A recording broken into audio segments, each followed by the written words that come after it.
So sense of deja vu here. Nate's taken down his second game in a row, this time at the Hills. First of all, huge congratulations, man. It must be, is this your first back-to-back? First back-to-back, and yeah, very, very happy with it. Thank you. Yeah, it's our second back-to-back of the season. Joel did it earlier, and now yourself. And I think if I recall towards the end of last game's interview, I said that you're in the mix if you peeled off another win, and you have. So, you've definitely bumped yourself up the ladder. And maybe just give us a recap of your play tonight, because I didn't see the first half of the night with yourself.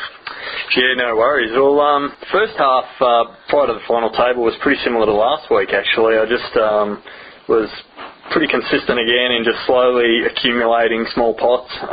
Didn't take too many risks, and just managed to maintain a pretty steady stack. I think I finished came to the final table with about 9. So yep, that was about average.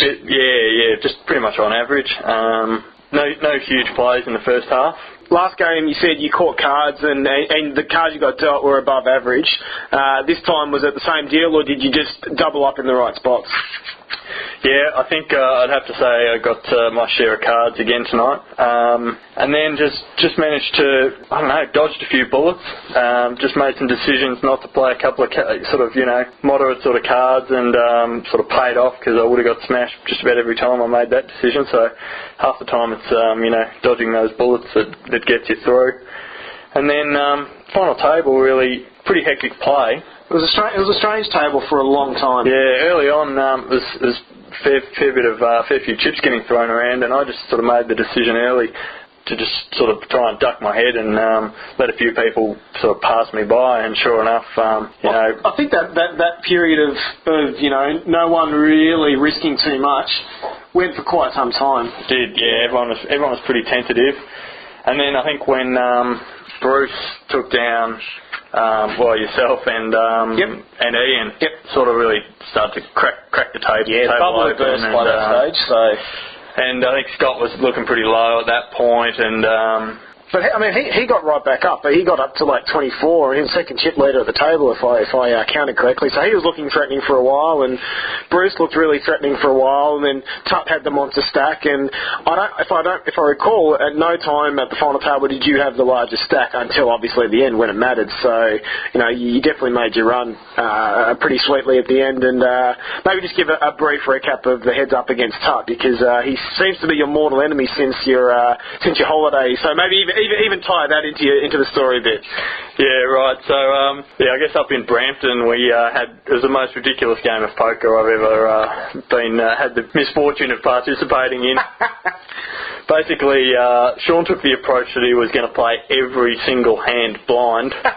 So, of course, sometimes he had cards, and more often than not he had garbage. Yep. And pretty much didn't matter whether he had garbage or not. He smashed me every hand.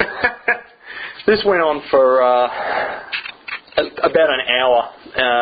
About every, 10, 15 minutes, I'd snag one off him, and, that'd put me back up. Yeah. Just enough to he basically had me on a lifeline, and was just sort of drip feeding me enough chips just to prolong the agony, and I tell you, it was torture. So they say revenge is a dish best served cold. Was tonight a cold night to serve a dish up? Was it? Oh man, I feel for him. Up there, we were playing for I think $2 games. So this was a pretty harsh way to get my own back. But yes, it's very sweet. Yeah, no, and just for people that weren't here, when Heads Up started, Todd had a 4-1 chip lead, albeit the blinds were incredibly high. So there's a lot of pre-flop all-in action, and it just happened that you won a couple of races, you got back up there, and then once you took the lead, when you finally got to the final race, you snagged it. So it was it was good. It was very good, and so if you could say one hand made your night tonight. Did you hit quads, for instance? No, in fact, I think my miracle straight might have even been Sean earlier in the game. Oh, I'm kidding.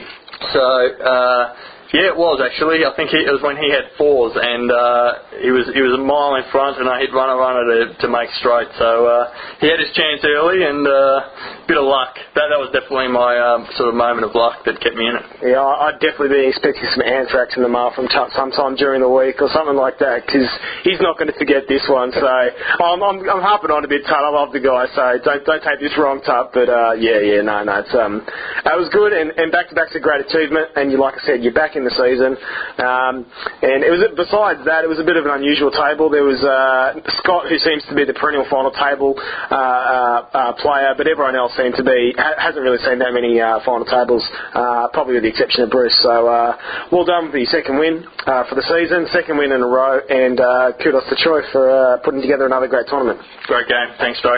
Catch you, mate.